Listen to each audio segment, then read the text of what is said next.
കൊടുത്ത് മില്യനർ ആകണോ 100 രൂപ മതി, മില്യനർ ആകാൻ പറ്റും. 100 രൂപ 10 നോട്ടാക്കണം. എന്നിട്ട് 10 ദിവസം അറിയാത്ത ഇടങ്ങേറായിരിക്കുന്ന ഏതെങ്കിലും മനുഷ്യർക്ക് റാൻഡമായിട്ട് ആരും കാണാതെ കൊണ്ട് കൊടുത്തു നോക്കി. 11ാമത്തെ ദിവസം നിങ്ങളുടെ ജീവിതത്തിൽ ഒരു വഴി തെളിഞ്ഞു വരും. I bet you. പൈസ ഉണ്ടായിട്ട് പൈസ കൊടുക്കാൻ ആഗ്രഹിക്കുന്ന ഒരുപാട് മനുഷ്യരാണ് നമ്മളല്ലേ. പൈസയൊക്കെ കിട്ടിയിട്ട് ഒരുപാട് ചാരിറ്റി ചെയ്യാം, ഒരുപാട് പേർക്ക് നന്മ ചെയ്യാം. ഒരൊറ്റ സീക്രട്ട് ഞാൻ പറയാം, കൊടുത്താലേ കിട്ടുള്ളൂ. ലക്ഷപ്രഭു ആയിട്ട് ഞാൻ ലക്ഷങ്ങൾ കൊടുക്കാം എന്ന് തീരുമാനിച്ചാൽ 1 ലക്ഷവും വരൂല. നമ്മുടെ കയ്യിൽ ഒരുപാട് നിറഞ്ഞൊഴുകുമ്പോഴല്ല കൊടുക്കേണ്ടത്. ഇല്ലാതെ വറ്റി വരണ്ട് നിൽക്കുന്ന സമയത്ത് നമ്മൾ കൊടുക്കാനായിട്ട് ഇറങ്ങി തീരുമാനിച്ചാൽ നമ്മുടെ ജീവിതത്തിൽ അബണ്ടൻസ് ഉണ്ടാവും. കാരണം നമ്മുടെ ലൈഫിന്റെ പർപ്പസ് കൊടുക്കലാണ്. ഏത് ജാതിയിലോ മതത്തിലോ നിങ്ങൾ ജീവിച്ചോ, നമ്മുടെ ലൈഫിന് ഒരു ഒറ്റ പർപ്പസേ ഉള്ളൂ.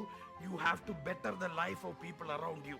ചുറ്റുമുള്ളവരുടെ ജീവിതത്തെ ഏറ്റവും നല്ല ജീവിതമാക്കി മാറ്റാനായി എനിക്കെന്ത് ചെയ്യാൻ സാധിക്കും എന്ന് വീട്ടിലിരിക്കുന്ന ഒരു ഭാര്യ ചിന്തിക്കുമ്പോൾ she will leave a purposeful life. ഇടങ്ങേറായി നിൽക്കുന്ന ഒരുപാട് മനുഷ്യർക്ക് എനിക്കെന്ത് ചെയ്തു കൊടുക്കാൻ പറ്റുമെന്ന് ഒരു കച്ചവടക്കാരൻ തീരുമാനിക്കുമ്പോൾ ആ കച്ചവടക്കാരന്റെ ജീവിതം ഏറ്റവും മഹനീയമായ ജീവിതമായി മാറും. മറ്റുള്ളവരുടെ ജീവിതത്തിൽ ആഴത്തിൽ ഇടപെടാൻ പറ്റുന്ന രീതിയിൽ അതിന് പറ്റിയ ഒരു പ്രോഡക്റ്റോ സർവീസോ അതിന് പറ്റിയ ഒരു ജീവിതം